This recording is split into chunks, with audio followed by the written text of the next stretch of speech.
My name's Joanna Saville, and I'm really happy to be a little part of helping with the launch of a really amazing project that's being launched as a partnership between Single O and Reground, and this, as I said, brilliant Giving a Puck project, the first dedicated large-scale coffee grounds upcycling program.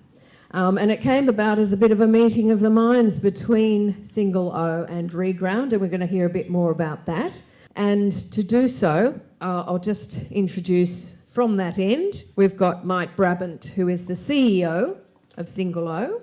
We have Nina Larsen, who's the founder and director of Reground, who's up here from Melbourne. We have the one and only Jess Miller, the Deputy Lord Mayor of the City of Sydney. And thank you, Jess, particularly for taking a minute of her schedule. We all think we've got schedules, so you should see hers. So it's fantastic to have you here, Jess. And we know that you care a lot about this stuff. So it's great to have you. And how nice to be at Three Blue Ducks. Andy, thank you very much for having us all here and the Ducks team. And of course, again, a hospitality business that cares a lot about sustainability and how we keep this planet going for our kids and grandchildren, right? Okay, so we'll start with you, Mike. Giving a Puck, everyone wants to know what it is. And why did you decide to do that? Up in Sydney, you've been working with Reground in Melbourne for a little while, and you brought it up here. So just give us a bit of background and a bit of reason as to why. Thanks, Joanna. So we had an industry event last night. We had about 100 cafes and industry people on the rooftop of Surrey Hills. And this problem is something that every Australian barista and cafe knows about. So whilst it's come across in a particular way, it's upcycling. Every barista and cafe knows this. We kind of joke it's like the barista walk of shame, because you're putting this high value material into either your general waste or your bin, and every barista knows that and will tell you that. What they don't understand is the impact. So, and that's something we found out in 2022. So Emma, who's here, has always cared about coffee grounds.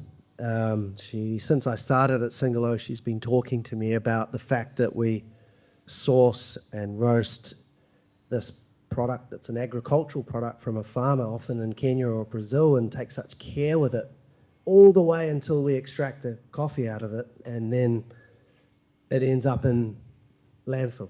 So Emma was the visionary around that.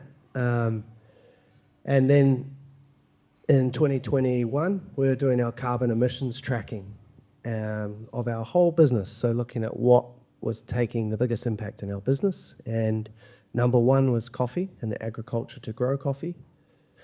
But number two was the incorrect disposal of coffee grounds in our business. And that was 30% of our total emissions. And that was massive. So that was a bit of an aha moment for us.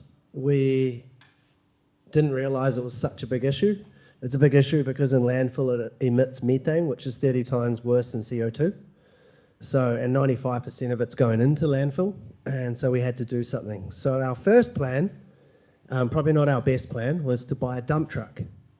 So we spent a couple of weeks on Trade Me on the sites looking for dump trucks.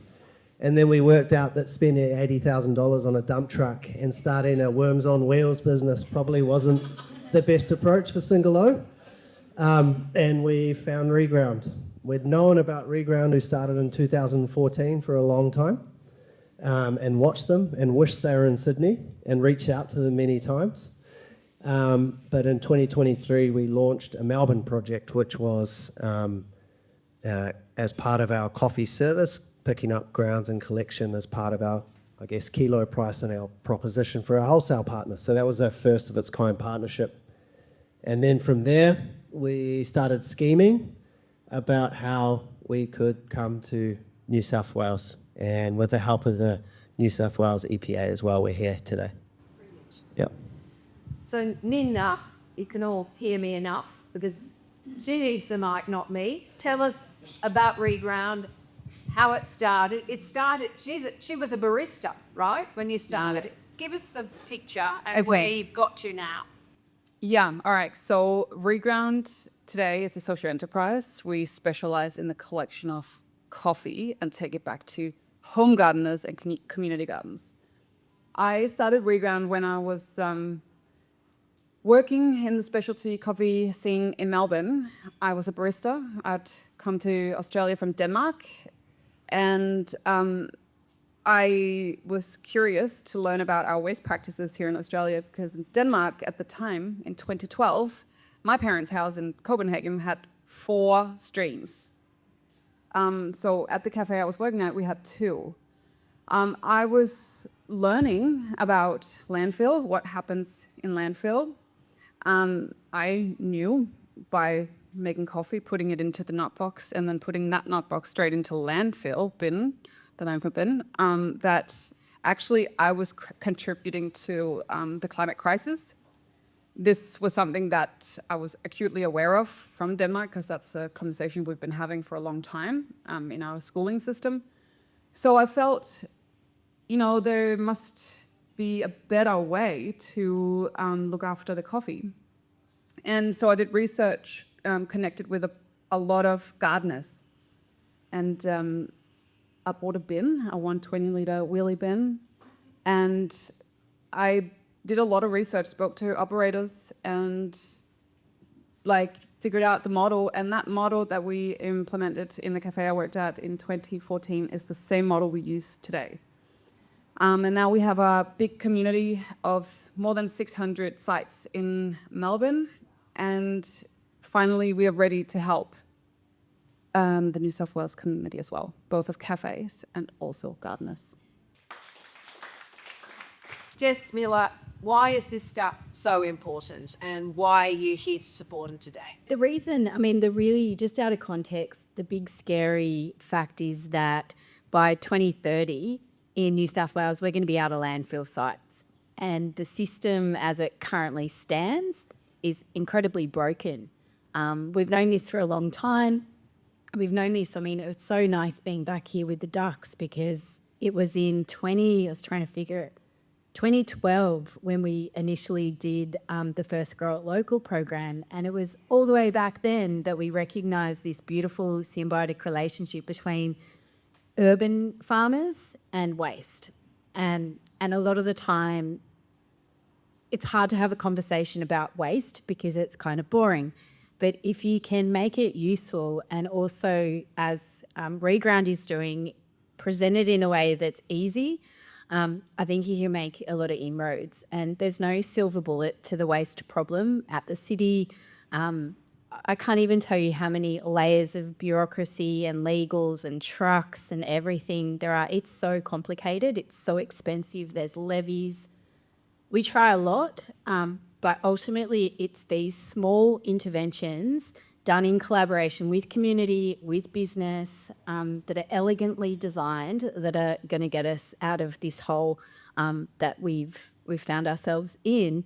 And the beauty of coffee grounds, I think, is that it's such a it's an opportunity cost product. It's full of phosphorus, it's full of nitrogen, it's full of the stuff that soil is desperate for.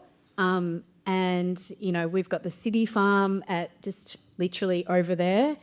We've got lots of community gardens, and increasingly we've just got people who are pottering in their balconies and backyards, who would be desperate for this kind of stuff as a soil conditioner. So I just think it's so fantastic that we recognise the problem and not just getting depressed about it or going, oh, it's too big, too tricky. Because ultimately the only way we're going to make inroads on this is through collaboration, and this is exactly what we need to do. So I'm so stoked, and any way I can help. We're talking about bicycles. Do you mean a bicycle fleet is maybe cheaper than a dump truck, so transportation? But yeah, I'm sure we can get you a grant for that. Sustainability is obviously really important to the ducks as well, and has been for a very long time. How does this all connect in with what you are doing here and obviously coffee grounds, but just the general picture, because Jess was saying the other night that the hospitality industry is the second largest source of, you say? So after construction within the city of Sydney, accommodation and hospitality is the second largest source of CO2, like of emissions, and that's predominantly from waste. So how does the second worst get better as the ducks do it? We'll have a crack. I think for the ducks, it was an interesting story personally walking into the ducks kitchen. I grew up in Maitland, like food wasn't a massive part of my upbringing. Back then we had one bin when I was growing up. We didn't even have two in Maitland.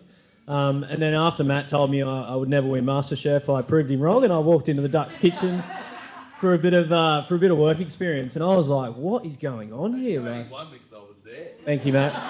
I am always forever in your debt. Thank you. But I walked into the ducks kitchen. It was just a whole new way of not just working but living for me.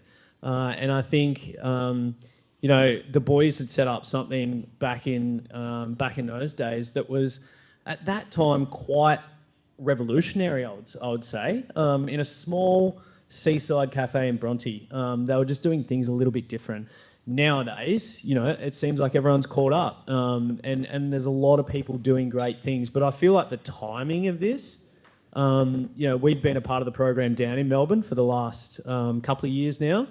The timing of this is perfect, because I think out of trying to do the right thing by your produce, not even like looking at it before you buy it, how you're using it, but then after you're using it, how to dispose of it and how to, I suppose, create new ways of a different life.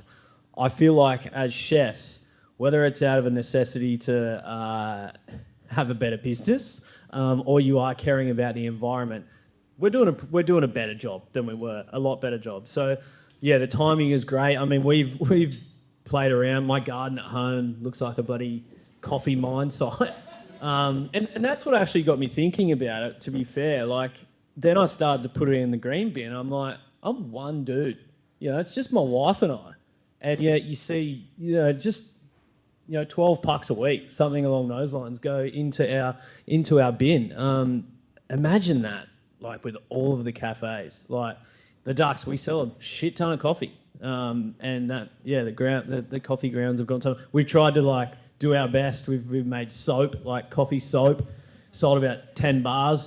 And we made a coffee kombucha one time, which was tasty, but no one wanted to buy it. But yeah, it's nice to have a much easier option nowadays. Beautiful, thank you. Nina, it'd be great just to get a broader picture of what sort of change is happening. And also then just from you, Mike, you've got a bit of a pilot happening here too. So if we can get a little bit of an idea from Nina of how effective this has been in Melbourne, and then, what's happening already in Sydney, and how is it going to, how are we going to engage everybody else? Yep. Okay. So the issue around coffee grounds to landfill is around 75 million kilos big. That's how much we're disposing into landfills each year. Reground, over the past 11 years, we have diverted over 2 million kilos. So this is a drop in the ocean because, we're a small collective of people that have decided that we're going to fix this problem. But what is exciting is that it's growing. The momentum is growing. More and more people are getting it, also understanding how to embed it into business practices so it's so easy and also a good story. Because a big problem with waste is that it's a little bit yuck, out of sight, out of mind. We have forgotten how to actually storytell around the resources that are ending up in our bins. So our job in Reground is really to have these conversations with our business operators so that we can use it as a way to, tell our coffee drinkers, the people that are buying from our cafes, how we're supporting local community members. I think we've done a really good job in Melbourne. I think we're touching the system, and that's why I'm super excited to be here, is that we can really collectively do this because it is a big collaboration. Right, Mike? Indeed. It is. Yeah, I mean, me and Nina have had a lot of fun dreaming about this, and then when it gets a little bit more real, yeah, that's quite exciting, right? So we're pretty pumped to have the whole Reground team here, and we know that the Sydney market, are hungry for it. We saw it last night. It's a beautiful environment we live in, and I know Reground's going to go incredibly well. So for us, it's not crop to cup anymore, it's crop to compost. So we're skipping crop to cup terminology and specialty from now, and that's part of quality coffee making. But to answer your question, we're doing a pilot for 6 months, but the aim, so I think we've got some customers like the Three Blue Ducks and Bills and Super Freak and some great partners of ours that have jumped on board. But we're aiming for around 120, but ultimately we want every cafe in Sydney. Every single cafe in Sydney should be on board with this. And you're reducing your landfill and you're offsetting that with a single source material going to a community garden. So it's an absolute no-brainer. And that's what we heard from the industry last night. So that's where we are. This was really just to give you the top line idea. I guess the important thing is also you can go to the Reground website and there you'll be able to find a list of all of the cafes who are doing this in Sydney, right, Nina? So you can actually start thinking about going to cafes. I mean, we've all got our favourite local spots, but try and, if your favourite local spot's not already doing it, you know what to tell them. And it also gives a good idea of who's already involved in the pilot project. So that's reground.com.au, easy. And social tag giving a puck, I guess. Okay, that's it. But please grab them and have a chat individually because I think there's lots more to find out. Thank you all so much. Congratulations, honestly. That's brilliant and lovely to be here.